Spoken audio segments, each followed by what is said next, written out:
함께 인사하실 때 집사님은, 권사님은 부활의 증인입니다. 인사합시다. 네.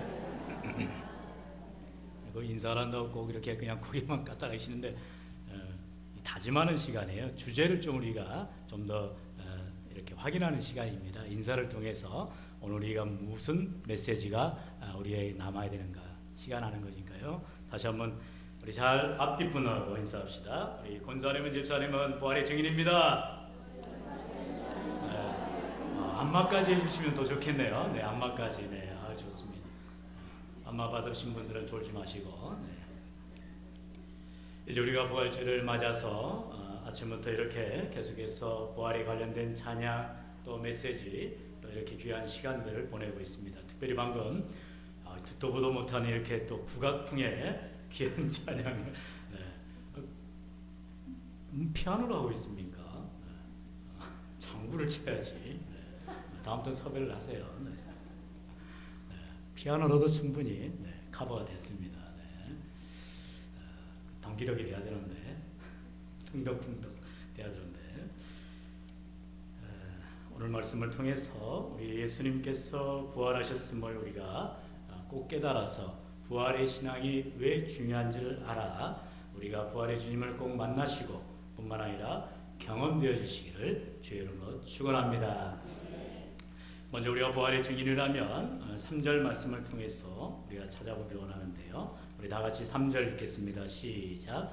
내가 받은 것을 먼저 너희에게 전하였노니 이는 성경대로 너희 그리스도께서 우리 주를 위하여 죽으시고. 아멘.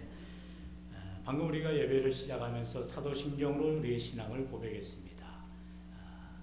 사도신경에서 많은 부분을 차지하는 것이 바로 예수님에 대한 고백이죠. 고난을 받으사 십자가에 죽으신 예수님, 그리고 장사한 지 3일 만에 다시 살아나신 예수님, 하늘에 오르사 전능하신 하나님 우편에 계시는 예수님, 그리고 그곳으로부터 이제 산자와 죽은 자를 심판하러 다시 오실 예수님을 우리가 믿음으로 고백하고 있습니다.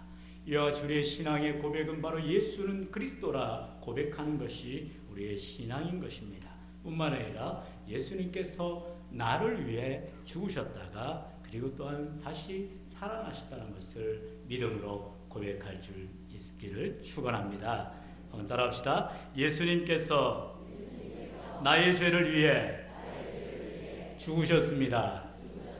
예수님이 다시 살아나시기 위해서는 먼저 십자가의 고난 그리고 십자가의 대속의 죽음이 필요하다는 것입니다. 사도 바울은 3절에서 자신이 예수님께 받은 이 그리스도의 놀라운 은혜를 이제 이렇게 전하고 있다는 것입니다. 성경대로 그리스도께서 우리 죄를 위하여 죽으셨다라고 말하고 있습니다. 우리가 잘 알듯이 성경에 특별히 우리 마태마가 누가는 공간복음이죠. 그래서 마태복음 16장에 누가복음 9장 또 마가복음 9장에 계속해서 예수님께서 공생애를 시작하시면서 십자가에 죽으셔야 될 것을 예고하고 있는 것을 우리는 보게 됩니다. 이와 같이 갑작스럽게 또는 우연히 예수님이 십자가를 당하신 것이 아니라는 것입니다. 이미 예수님께서는 그러한 하나님의 원 플랜, 어제 우리 토요일 새벽 기도를 통해서도 우리 크로스웨이 목사님의 강의를 들었습니다. 하나님의 원 계획이 있으신 것입니다. 하나님은 죄 많은 우리들 구원하시기로 작정하셨고 그리고 하나님께서 스스로 아들 예수 그리스도가 되셔서 우리의 죄를 친히 죄 없으신 예수님이 담당하시고 십자가에 죽으셨다는 것입니다. 그리고 이것은 바로 성경대로 이루어진 사실이라는 것입니다. 그리고 예수님께서는 바로 그러한 우리 죄를 위해서 십자가의 모진 고통을 당하시고 죽으셨다는 것을 이미 이사야라는 바로 예수님이 태어나기 또 전 700년 전에 이 구약 이스라엘의 선지자인 이사야는 이렇게 예언을 했습니다. 우리가 잘 아는 이사야 53장의 5절로 6절입니다. 그가 찔림은 우리의 허물 때문이요 그가 상함은 우리의 죄악 때문이다. 그가 징계를 받음으로 우리는 평화를 누리고 그가 채찍에 맞음으로 우리는 나음을 받았도다. 우리는 다 양 같아서 그릇 행하여 각기 제 길로 갔거늘 여호와께서는 우리 모두의 죄악을 그에게 담당시키셨도다. 할렐루야. 이것이 바로 복음이라는 것입니다. 예수님께서 우리를 대신하여 친히 채찍을 맞으시고 징계를 받으시고 고난을 당하시고 모욕을 당하셔서 그 모든 죄를 담당하셨다는 것입니다. 그렇기 때문에 우리는 그 구주 되신 예수님을 믿기만 하면 예수님이 나의 죄를 위하여 십자가에 죽으셨음이라고 우리가 고백되어진다면 그 믿음으로 우리는 구원을 받게 되는 것입니다. 놀라운 사실 아닙니까? 나를 위해서 누군가 대신 무슨 일을 해준다면 얼마나 고마운 것입니까? 그런데 단순히 내가 해야 될 일이 아니라 어쩔 수 없이 나는 그렇게 죽어져야 되는데 나를 위해서 아무 죄 없으신 예수님이 십자가를 친히 담당하셨다니 이것이 어찌 복음이 아니 되겠습니까? 그래서 로마서 5장 8절은 이렇게 말합니다. 우리가 아직 죄인 되었을 때에 그리스도께서 우리를 위하여 죽으심으로 하나님께서 우리에게 대한 자기의 사랑을 어떻게 해요? 확증하셨다. 확실하게 증거하셨다는 것입니다. 왜요? 우리가 구원받으려 구원받을 자격도 없고 그런 능력도 없는데 우리가 죄인이었습니다. 우리는 아무것도 볼 짝이 없는 사람들인데도 우리 하나님께서 우리를 어떻게 사랑하셔서 우리를 구원하시려고 바로 십자가에 예수님을 못 박게 하셨다는 것이에요. 못 박은 것은 로마 병정입니다. 죽이게 한 건 유대인들이었습니다. 그러나 하나님께서 이 모든 마스터 플랜을 가지시고 우리를 위해서 일을 행하셨다는 것입니다. 그러니 예수님이 그 골고다에서 탄식하며 엘리 엘리 라마 사박다니 하며 가상 실언을 하실 때에도 우리 하나님은 묵묵부답할 수밖에 없었어요. 왜요? 이 모든 과정을 겪어야만 하기 때문인 것입니다. 하나님이 계획하시고 하나님이 디자인하시고 하나님이 일을 행하시기 때문에 이 일에는 어느 누구도 들어올 수 없는, 침범할 수 없는 어마어마한 일이었다는 것입니다. 얼마나 마귀가 hin란을 했겠어요? 우리가 잘 알듯이 그 당시 로마 병제지 얼마나 모욕을 합니까? 그러나 그럼에도 끝까지 모든 수욕을, 모든 모멸감을 참으시고 인내하셨다는 것입니다. 이것은 바로 하나님이신 예수님, 바로 왕이신 예수님께서 친히 섬김의 자리, 가장 낮아짐의 자리로 내려오실 때, 그것을 신학적 용어로 비하랍니다. 자기를 완전히 낮추셨을 때에 비로소 성귀, 하나님께서 귀하게 오르시게 되는 사건을 일으킨 것입니다. 여러분, 먼저 우리가 no cross no crown이라 하죠. 우리가 십자가를 지지 아니하면, 우리가 고난을 당하지 아니하면 면류관을, 영광을 차지할 수가 없다라는 것입니다. 그러므로 여러분, 좋은 자리를 차지하기를 원하신다면, 아니 좋은 날 보기를 원하신다면 지금 굳은 일을 해야 되고 굳은 데 사명을 감당해야 되는 것입니다. 할렐루야. 이것이 복음이에요.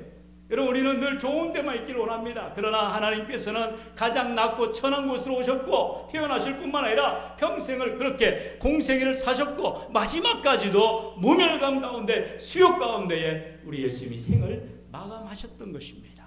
왜요? 그것이 바로 성경대로 우리 주님이 우리를 위해서 하셔야 일이었기 때문입니다.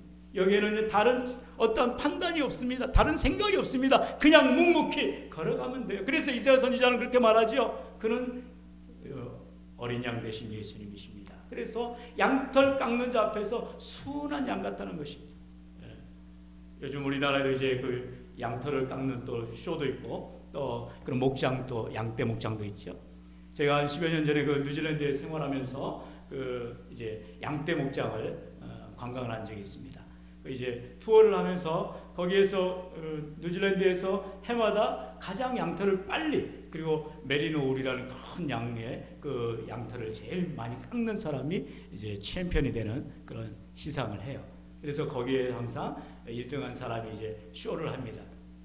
그런데 정말 그 광경을 목격을 했는데요. 양이 찍소리도 안 하고 그 양털 이렇게 바리깡 같이 생긴 거죠. 이리 밀고 저리 밀고 하는데도 아무 소리 안 하고, 근데 눈에는 이렇게 그렁그렁 눈물이 고이는 걸 보이게 돼요. 가만히 있는, 마치 그렇게 예수님께서는 양털 깎는 자 앞에서 순한 양처럼 그냥 감당하셨다는 것입니다. 여기에는 뭐 머리가 뒤끝이 서는 일도 없었고요. 그냥 감당하시는 거예요.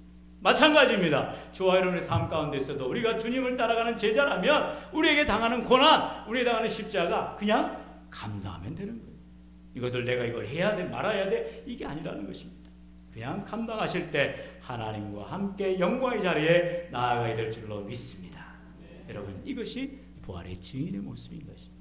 증인은요, 위증할 수가 없는 것입니다. 본 것을 본대로 말하는 것밖에 없어요. 우리 주님께서는, 우리 하나님께서 예고하신 대로 그대로 살아가셨던 것뿐입니다. 그러므로 우리의 신앙, 여기에 더하고 더 뺄 것도 없는 것입니다. 우리는 믿는 대로 행하는 자들이 되면 돼요. 그러므로 오늘 이 부활의 증인이 되는 바로 우리의 삶은 이제 예수님이 말씀하신 대로 십자가에 죽으셨듯이 우리들도 십자가에 내 모든 것을, 내 정과 모든 것을, 고난을 묶으면 되는 거예요. 내려놓으면 되는 것입니다. 더 이상 거기에 내 어떤 욕심이나 내 어떤 인간적인 생각, 의지, 그게 살아날 수가 없는 것입니다. 그래 이제 성경은 계속해서 말씀합니다. 4절로 우리 다 같이 4절 읽겠습니다. 시작. 장사 지낸 바 되셨다가 성경대로 사흘 만에 다시 살아나사. 아멘. 사도 바울은 계속해서 주님께서 우리 고린도 교회에게, 우리 성도들에게 이렇게 말씀하신다라고 하는 거예요. 바로 두 번째로 4절에서 말한 대로 성경대로 사흘 만에 다시 살아나셨다 말씀하는 것입니다. 여러분, 여기에 말씀한 대로 예수님이 다시 살아나셨다는, 다시 말해 부활하셨다는 것이 역사적인 사실을 뿐만 아니라 바로 말씀대로 응하였다는 것입니다. 우리는 기억해야 됩니다. 이것을 우리가 보았느냐 보지 못했느냐 들었느냐 듣지 못했느냐 이 차원이 아니라 바로 성경대로 예수님이 죽으셨다가 성경대로 다시 살아나셨다는 거예요. 말씀을 믿는다면 이것은요, 우리는 전적으로 수납할 수가 있게 되는 것입니다. 이게 신앙인 것입니다. 신앙은요, 내 인간의 의지, 어떤 인간의 판단, 인간의 생각으로 우리가 판단하는 것이 아닙니다. 이해되는 것은 받아들이고 이해되지 않는 걸 받아들이지 않는 차원이 아닌 것입니다. 믿음으로 수납하는 것이에요. 그러므로 오늘 말씀에 성경대로 사흘 만에 다시 살아나셨다, 이것을 우리는 믿음으로 고백할 수 있기를 축원합니다. 부활의 증인이라면 바로 그리스도께서 다시 살아나셨음을 증거할 수 있어야 한다는 것입니다. 히브리서 9장 27절에 우리 잘 아는 말씀이죠. 한 번 죽는 것은 정해진 것이라 했습니다. 두 번 죽느냐? 그렇지 않죠. 우리 모두에게는 죽음이라는 것은 예견되어 있는 것입니다. 그렇기 때문에 죽을 수밖에 없어요. 한 번 죽는 것은 정해진 것입니다. 그 후에는 심판이 있다라고 성경은 말하고 있습니다. 그런데 우리 예수님께서 우리를 위하여 고난을 당하시고 죽임을 당하시고 그리고 3일 만에 다시 살아나실 것을 이미 아까 말씀하셨듯이 마태복음 16장에 그리고 마가복음 9장에 그리고 누가복음 9장에 계속해서 제자들에게 말하고 있어요. 그러자 여러분 잘 알듯이 베드로가 뭐라고 합니까? 베드로가 강권합니다. 예수님 그러지 마세요. 앞으로 일어날 일에 대해서 베드로가 그러지 말라는 거예요. 우리가 너무나 잘 알죠. 그러자 예수님 말합니다. 사단아 물러가라. 예수님이 하시는 일에 대해서 인간적인 마음을 가지고 접근을 하면 우리 예수님의 일을 막는 자가 된다는 것입니다. 마땅히 예수님이 십자가를 지셔야 됐고, 마땅히 예수님이 죽으셔야 됐고, 마땅히 예수님이 3일 만에 다시 살아나시게 되는 것입니다. 이것이 바로 말씀대로란 것이에요. 우리는 신앙을 고백합니다. 우리를 위하여서 십자가에 죽으신 예수님, 그리고 많은 고난을 당하시고 그리고 3일 만에 다시 살아나신 예수님을 오늘 우리 바로 부활주를 통하여서 찬양하고 예배하고 경배하는 것입니다. 우리 한번 다시 따라합시다. 예수 그리스도께서 다시 살아나셨습니다. 할렐루야. 근데 문제는 이게 중요성이 내게 다가오지 않는다는 거예요. 왜 그럴까요? 간단합니다. 왜요? 우리는 부활을 목격하지 않았거든요. 그렇기 때문에 예수님께 다시 살아나셨습니다. 마치 학습된 것처럼 우리는 고백할 뿐이에요. 여러분, 오늘 성경의 고린도전서 15장에는 사실 우리가 앞부분과 끝부분을 읽었습니다. 전장을 다 봐야 돼요. 이게 바로 부활장이라고 하지요. 사도 바울은 그가 만난 예수님은 누구예요? 부활하신 예수님을 만났거든요. 십자가 지실 때 바울이 있지 않았어요. 그가 공생의 3년 동안 나사렛에서 게네사렛 동네에서 어느 동네에서도 예수를 보지 않았습니다. 그런 유대인으로 철저히 훈련받았고 바리새인 중에 바리새인이었습니다. 그리고 예수 믿는 자들을 쳐 죽이려고 하는 그 바로 스데반을 죽인 데 앞장섰던 자였어요. 그런 핍박자 바울을 이제 다메섹 도상에서 예수님이 바로 부활하신 예수님이 친히 사오라 사오라 부르시는 것입니다. 여러분, 저와 여러분이 예수를 만났다면 첫 그 만남의 시간을 여러분 바로 부활의 주님을 만난 시간으로 고백하시길 축원합니다. 언제예요? 기억이 나십니까? 기억이 나야 되는 것입니다. 지난 주간에 우리가 세례식을 베풀면서 임경의 성도님이나 이지용 성도님은 바로 그 시간 세례받는 순간 정말 내 죄사함을 통하여서 구원을 받고 우리 부활의 주님을 경험하는 귀한 시간이 된 줄로 믿습니다.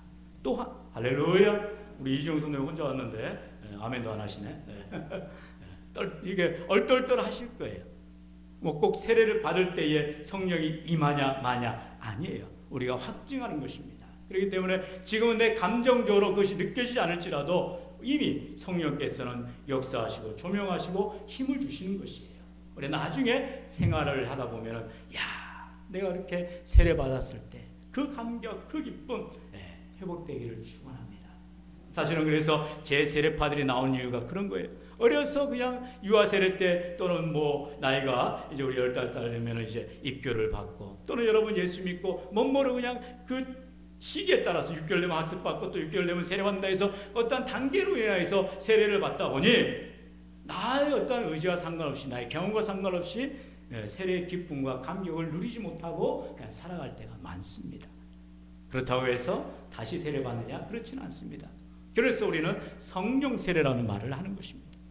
물 세례로 우리가 한 번을 받았지만 늘 성령이 내 안에 충만히 임하는 것, 그러므로 말미암아 성령 충만을 통하여서 주님과 경험되어지고 부활의 주님의 음성을 듣고 부활의 주님을 만나고 부활의 주님을 경험되어지는 놀라운 은혜들을 축원합니다. 어떻게 할 때예요? 십자가 앞에 나아갈 때입니다.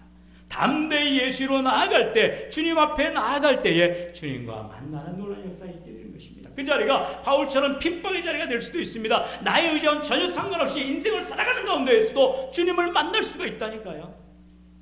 내 의지와는 상관없이 주님은 늘 우리에게 다가오시고 찾아오시고 만나기를 원하시는 분인 줄 믿습니다.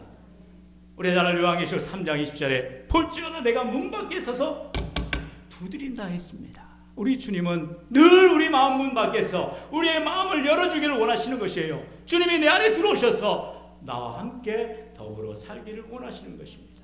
우리는 주님으로 더불어 살기를 원하는 것입니다. 우리 주님은 그렇게 말씀하셨어요. 나는 참 포도나무다. 너희는 가지기 때문에 어떻게 해요?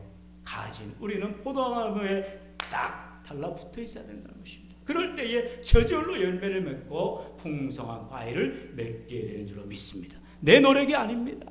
내가 열심히 뭐 좋은 말을 하고 내가 열심히 선행을 쌓고 내가 열심히 신앙생활을 많이 하여서 그렇게 해서 열매가 나타나는 게 절대로 아니냐는 것입니다. 주님이 함께 하실 때에 즉시로 놀라운 역사가 일어나는 줄로 믿습니다. 그게 경험이 돼야 돼요. 여러분, 바울이 예수님을 만나려고 노력한 적이 없다니까요. 그 바울은 핍박하는 예수님을 이제 담에색 도상에서 인생일 때 절대절명의 시간을 만나고 눈이 멀어버립니다. 그리고 아무것도 보이지 않는 가운데에 우리가 잘 알지 아나니아에 의해서 그가 다시 한번 교육을 받고 훈련되어지고 그리고 예루살렘 교회에 파송되어 귀한 사명을 감당하는 것을 보게 됩니다. 오늘 고린도전서 15장에 나오는 이 바울은 바로 자기가 만난 그 예수님을 만났기 때문에 부활의 주님을 너희들도 만나라, 너희들도 경험해야 된다라고 강조하는 것입니다. 사랑하는 성도 여러분, 우리가 예수를 10년 20년 횟수로 얘기하는 것이 아닙니다. 지금 당장 내 삶 가운데 부활의 주님이 나와 함께하느냐 그렇지 않느냐 고백되어야 한다는 것입니다. 원하기는 오늘 부활주일에 이제 맞춰져 가고 있는데 아직까지도 부활의 주님의 음성이, 부활의 주님의 모습이, 부활의 주님의 삶이 내 가운데 경험되어지지 않는다면 교회를 떠나지 마세요.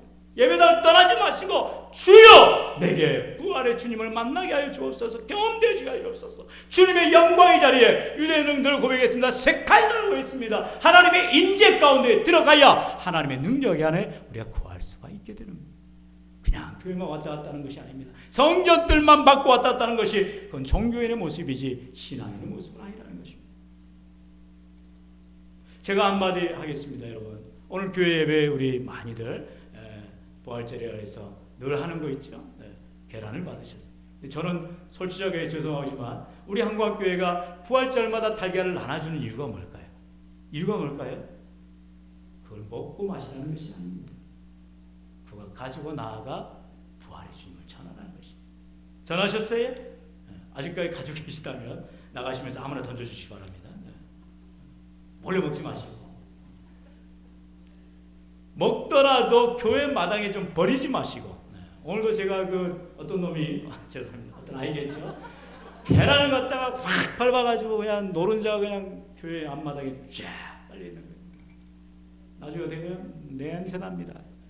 그걸 밟고 가는 사람 똥 밟는 것처럼 발바닥에 냄새나. 얼른 빗자루 가져와서 다 쓸어 모았습니다. 그러면서 제가 생각되어진 게 있어요. 주님이시라면 주님의 부활을 축하하는 교회에서 부활절 달걀을 나눠 먹으면서 물론 뭐 요깃거리는 안 되겠지요. 사실 이게 이교도의 문화거든요. 옳지 않습니다. 뭐 그렇다고 생명 있는 생달걀을 주는 것도 아니고 잘 먹으라고 또 쪄가지고 주는. 그래 이제 저는 이제 주안점을 달걀을 먹는 데다 주는 게 아니라 흐트러지고 버려진 성전의 달걀 껍질을 줍는데 헌신하시고 쓰레기를 치우는데 헌신하시기를 축원합니다. 그게 노력이 돼야 돼요. 먹고 마시는 게 아니라. 애들은 뭘 모르죠. 아무것도 모르죠. 외국에서는요. 그래서 부활절 그 달걀 모양의 달걀을 안 주고 초콜릿을 줍니다. 참 재밌죠. 그것도 이렇게 호일로 탁 싸가지고. 그래서 초콜릿을 먹으면 좋은데 우리나라는 꼭 이 노른자를 이렇게 못 먹는 아이들이 많아가지고 노른자를 또 탁 버려요 또. 그리고 흰자만 먹고. 오늘 우리 관리사님 청소하다 보면 노른자 열심히 몇 개 찾을 겁니다. 쓰레기통 얼마나 많이 처박혔는지 몰라요. 꼭 여러분이 기억하실 것은 부활절 하면 이꼴 달걀 주는 날 아니라는 거예요. 달걀을 통해서 그리스도의 생명, 주님이 나를 위하여서 십자가에 죽으셨습니다. 그리고 다시 살아나셨습니다. 이 복음의 핵심이 전해지는 게 중요한 것이지. 여러분 우리가 차전도 할 때도 마찬가지입니다. 커피를 드리면서 맛있는 차도 안 돼요. 요즘에는요 자판기 커피 저도 안 먹습니다. 그거 가지고 전도된다 생각해서는 못 판다는 것입니다. 어제도요 우리가 이 지역에 이제 우사단 장터라고 매달 마지막 제 토요일 날 있지 않습니까? 지난 3년 동안 잘 아주 성대하게 우리 지역에 아주 좋은 어떤 화제거리가 되었습니다. 심지어 TV에도 나오고 제가 얼마 전 작년이었죠. 작년 가을쯤에 만난 사람 중에는요 진짜로 제주도에서 도대체 우사단 장터가 뭐길래 하고 비행기 타고 왔대요. 제주도에서 우사단 장터를 보러 온 사람도 있었습니다. 그런데 재미있는 건 어제 온 동네가 쥐새끼 한 마리 안 다닐 정도로 썰렁했어요. 왜 그럴까요? 휴장이 되어버렸어요. 누가 막으셨을까요? 분명히 하나님 막으셨다고 저는 봅니다. 왜요? 이 동네가 워낙에 도떼기 시장처럼 정신없이 바글바글한데 그 많은 사람들이 다 이렇게 끝까지 와서 우리 교회로 다 들어와서 여기서 예배하고 찬양 얼마나 좋겠어요. 근데 꼭 도깨비 시장 앞에서 팩 돌아가지고 다시 돌아갑니다. 그럼 하나님 기뻐하시겠어요? 네. 다른 데 구경 다 하다가 마지막에 이제 우리 교회 와서 야 이렇게 멋진 성전이 있구나. 야 이런 데 예배드리면 얼마나 기쁠까. 이런 마음을 갖게 해야 될 텐데 다들 그냥 교회는 본체마치야 가버리니 하나님께서 조활하시겠어요? 그냥 문 닫아버리게 하신 거지. 저는 그걸 보면서 한 가지 어제 이제 우리 여전도회 중에서 어떤 전도회가 야 이번에 이렇게 우사단 장터를 새롭게 2010년도 이제 3월부터 시작한다고 하는데 마음을 얼마나 준비를 많이 했는지 몰라요. 보니까 뭐 커피도 블랙도 타시고 네 그리고 뭐 달걀도 또 부활절 앞두고 찌시고 다 준비를 했어요. 근데 개점 유업을 하는 거예요. 사람들이 와야 말이죠. 네. 이걸 보면서 저는 결국 하나님의 영광은 그들의 노력과 그들의 수고가 아니라 그들의 마음에 있구나. 저는요 그 모습을 보면서 낙심하지 마시고 수고하신 우리 루디아 회장님 이야 하나님 얼마나 기뻐하셨을까. 오는 사람 하나 없어도 우리 주님이 그 모습을 보시고 참 애썼구나, 참 귀하구나, 그 모습을 격려하시지 않을까 싶어합니다. 사랑하는 성도 여러분, 내가 노력한다고 해서 내가 어떤 의지적으로 살아간다고 해서 부활의 주님을 만나는 것 절대로 아닙니다. 시간이 많이 왔는데 제가 어제 우리 아들놈 이제 공부한다고 요즘 뭐 EBS가 유명하잖아요. 그래서 EBS 인강 좀 해라고 제가 실제 시연을 했어요. 그래서 신동신 목사가 영어를 얼마나 잘 알아보자고 테스트를 해봤습니다. 레벨 테스트 몇 점? 100점 맞았습니다. 이래봬도. 그러니까 괜히 어깨 올라가더라고요. 야 너희들도 해봐. 다 틀려 막. 지금 확실히 한국학교에서 외국인들 만나게 하시니까 그런지 몰라도 팽팽 돌아갑니다. 저는 그 과정을 통해서 제가 뭘 느꼈냐면 하나님께서 참 신동신 목사라는 사람을 통해서 그래도 아들, 딸한테 영어라도 한 자리에서 공부 좀 해. 그러면 음맥이 주고 하면서 공부할 수 있는 분위기를 만드시는구나. 근데요, 그것은 제 능력이 아니라는 것입니다. 뭘까요? 하나님이 기뻐하시면. 저는요 정말로 외국 사람들 오늘도 많은 우리 여교인들이 왔지만 식사하면서 또 우리 권사님들 식당에서 그 얘기를 하는 거예요. 아니 목사님 무슬림들이 돼지고기도 안 먹는데 상 다 차려놨더니 다 버렸잖아요. 버리세요. 그거에 아까워하시면 안 되는 거예요. 우리의 정성, 우리의 마음, 우리의 귀한 헌신이 귀하다는 것입니다. 꼭 먹어야만 합니까? 또 우리 사랑하는 집사님 어떤 분이 그런 얘기를 했어요. 그런 대화를 나눴습니다. 1월 달에도 새 가족 수료하셔야 되는데 예배는 드리시는데 안 하시고 2월 달에도 수료하시길 기대했는데 안 하시고 이번 3월 달 무려 석 달을 기다렸는데도 여전히 예배는 드리셨는데 지도 세대 모르게 버리신 거예요. 제가 순간 마음에 당황이 되었어요. 그래서 그 집사님을 그냥 뒤뜰을 잡고 얘기를 한 게 아니라 집사님 좀 잡으시라고 어떻게 좀 수료 좀 하게 하라고. 집사님 딱 한마디 하는 거예요. 난 몰라요. 하나님이 하셔야 되는 것입니다.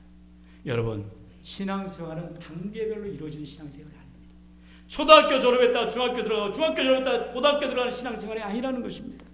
하나님은 지금 우리가 어린아이 같은 믿음일지라도 그 믿음을 귀히 여기시면 하늘에서 가장 큰 자로 세워주시는 놀라운 은혜가 있게 된 줄로 믿습니다. 그게 믿음인 것입니다. 또 고백을 하기를 원합니다. 이렇게 아름다운 아름다운 꽃으로 부활절을 축하하는 귀한 여자 우리 집사님 성도님 계십니다. 얼마나 정성을 다해서 준비하시고 세웠는지 몰라요. 근데 주일 딱 첫 예배를 드리러 이제 올라오면서 제가 마침 어제 미리 봤어야 되는데 딱 보는데 이건 죄송한 표현이지만 지금은 이제 어느 정도 이제 원하는 대로 되었습니다만 막 너무 이렇게 세워져 있는 거예요. 제가 좀 죄송하지만 쓴소리를 했습니다. 왜요? 항상 우리는 개혁주의입니다. 그래서 말씀이 강단이 가장 최고의 자리에 있어야 됩니다. 물론 이런 꽃이나 귀한 성화나 우리가 또 이런 여러 부수적인 것들이 있지만 이런 것들이 말씀을 가려서는 안 되는 것입니다. 말씀을 전하시는 목사님의 그 모습을 가려서는 안 되는 거예요. 저는 그렇게 배웠어요. 여러분들 그런 의식이 없습니까? 적어도 강대상의 목사님의 그 키높이보다 더 위로 올라가서는 안 되는 것입니다. 근데 이제 문제는 제가 좀 사죄드리는 고백이에요. 그러나 그것이 꼭 옳은 것만은 아니지 않겠느냐. 다시 한번 이 시간 고백을 해보는 거예요. 어떤 권사님이 믿음 좋은 권사님이 나중에 그 얘기를 하시는 거예요. 목사님 다 뜻이 있어요. 그냥 그러려니 하세요. 네. 그리고 예 알겠습니다 그랬어요. 네. 그러면서 제가 이 말씀을 준비하는 가운데 사실은 지난 주간에 극동방에서 나오는 예화를 들었습니다. 우리가 잘 아는 예화입니다. 성 프란시스라는 아시스의 유명한 성자죠. 지금도 로마 교황이 교황 중에 이 프란시스라는 이름을 가진 교황이 처음입니다. 그래 얼마나 대단해요. 전에도 목사님 말씀하셨듯이 교황의 그 행위가 정말로 행적이 대단하지 않느냐. 우리가 왔을 때도 가장 작은 차를 타겠다는 거 아니에요? 그 이름 자체를 프란시스로 지은 이름이 그런 이유인 것입니다. 가난한 자들과 함께 하겠다는 그 모습, 그 귀한 모습이죠. 네, 정말 이 성 프란시스가 있었던 예화인데요. 40일을 금식한 성자입니다. 그리고 그 아시스에 있는 수도원에서 같이 이제 많은 수도승들과 함께 40일 금식 가운데 있었어요. 매일같이 금식하며 그리고 묵상하며 그리스도의 순환에 동참을 했습니다. 제가 알기로는 아마 그게 순환절, 그러니까 사순절 기간이 아닐까 싶어요. 부활절을 앞두고 이제 40일째를 향하여 금식하고 있습니다. 그런데 마지막 하루를 앞둔 39일째 아침에 너무너무나 맛있는 스프 냄새가 온 수도를 가득 채운 겁니다. 금식을 이기지 못한 어느 젊은 수도자가 스프를 끓여서 맛있게 먹어버린 거예요. 그러자 이 40일 금식 중에 있던 많은 제자들, 고승들이라 하죠. 경력이 20년 30년 그런 자들이 경멸을 합니다. 아주 어린 수도자한테 이제 매몰찬 눈빛을 향하여 보면서, 아니 지금 우리가 40일 금식하며 하루만 더 버티면 참고 인내하면 이제 주님의 부활에 동참할 텐데 그거를 못 참고 거기서 스프를 끓여 먹고 있냐? 이렇게 이제 경멸의 눈을 보기 시작합니다. 그리고 고자질을 합니다. 그곳에 가장 우두머리인 바로 성 프란시스를 부릅니다. 그리고 아니 원장님 어떻게 이 젊은 수도자가 우리가 지금 39일째 금식하면서 잘 인내하고 참고 있는데 그새 그걸 못 참고 하루 남겨놓고 지가 배고파서 스프를 끓여 먹고 있어요. 혼 좀 내주세요. 이런 식의 말을 하고 있는 놀라운 일이 일어나죠.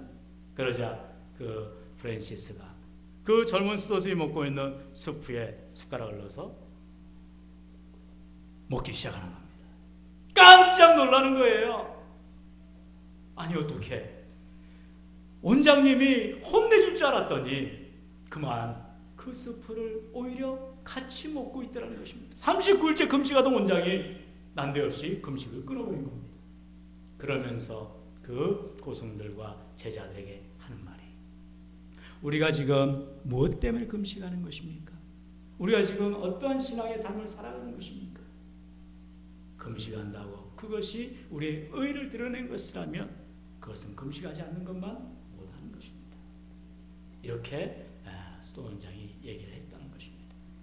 여러분, 오늘 부활절을 지나가면서 정말로 예배가 파하기 전에 혹시라도 이런 마음견에 서로가 화해하지 못하고 또는 아직까지 응어리지지 못하는 내가 십자가 앞에 내오는 죄를 내려놓고 그리고 우리가 서로 화목해야 되는데 아직까지 십자가 앞에 우리가 낱낱이 우리가 고백되지 못하고 있다면 우리가 부활하여 주님 앞에 섰을 때에 뭐라고 우리가 주님 앞에 서겠습니까? 정말로 서로가 서로를 용납하고 먼저 이해하고 믿음으로 나아가 서로 격려할 수 있는 귀한 우리 부활의 공동체가 되기를 소망합니다. 사랑하는 성도 여러분, 그래서 저는 우리 꼭 이렇게 예쁘게 하신 집사님 다음엔 더 크게 더 위대하게 하셔도 됩니다. 그 말씀을 꼭 드리고 싶습니다. 여러분, 이제 우리 부활절을 마감하면서 우리 주님께서 우리에게 명령하신 것이 하나 있습니다. 그것은 무엇입니까? 바로 예수님께서 부활하시고 제자들에게 보이셨습니다. 처음에는 계바인 베드로에게 보이셨죠. 그리고 말씀대로 12제자에게 보이십니다. 500명이 모이는 많은 사람들 앞에 보이셨습니다. 그리고 마지막에 승천하시면서 이 말씀을 하시는 거예요. 우리가 잘 아는 마태복음 28장에 그리고 마가복음 16장에 말합니다. 우리 마가복음 16장 우리 다 같이 15절을 읽습니다. 시작. 또 이르시되 너희는 온 천하에 다니며 만민에게 복음을 전파하라. 아멘. 바로 넘어갔나요? 따라합시다. 너희는 복음을 전파하라.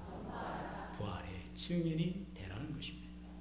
예수님께서 우리에게 마지막, 우리가 그래서 선교적으로 늘 말하지요. The Great Commission이라고 합니다. 지상명령. 지상명령이라는 말은 무슨 말이에요? 이것은 해도 되고 안 해도 되는 것이 아닙니다. 반드시 해야 되는 절대적인 사명인 것입니다. 우리의 사명은 뭐라고요? 내가 부활의 주님을 만났다면 그 부활의 주님의 경험되어진 것을 그대로 전하라는 것입니다. 어떻게 전해야 됩니까? 그것은 각자에게 성령이 깨닫게 하시고 여러분의 삶 가운데 구체적으로 행위로 드러나게 하시길 원하실 것입니다. 기도의 자리에 더 나아가라 하시면 기도의 자리에 나아가시고, 봉사의 자리에 나아가라 하시면 더 낮아지시고 봉사하시고, 전도의 자리에 나아가라 하시면 복음 들고 마땅히 믿음으로 나아가시길 축원합니다. 사랑하는 성도 여러분, 우리는 이와 같이 예수님을 내가 만났다면, 그것도 부활의 주님을 만났더라면 이제 바울처럼 그런 생애를 다하여서 나의 갈 길 다 가도록 예수님을 전하는 부활의 증인이 되겠노라 결단되어져야 된다는 것입니다. 오늘도 우리가 부활의 하루를 보내면서 부활절을 지나가면서 정말로 내가 만난 주님, 내 생명, 내 평생을 이 주님을 나는 놓칠 수 없어요. 내가 돈을 잃어도 좋습니다. 나는 건강 잃어도 좋습니다. 죽어도 좋습니다. 그러나 내 생명의 주가 되시고 부활의 첫 열매 되시는 예수님을 나는 절대로 놓칠 수 없어요. 그 주님 때문에 난 살아갑니다. 주님을 위해 살아가겠습니다. 고백하고 전하는 부활의 증인들로 살아가시기를 주 예수님을 간절히 축원합니다. 우리 합심하여 기도합니다. 기도하실 때 하나님, 우리 주님께서 정말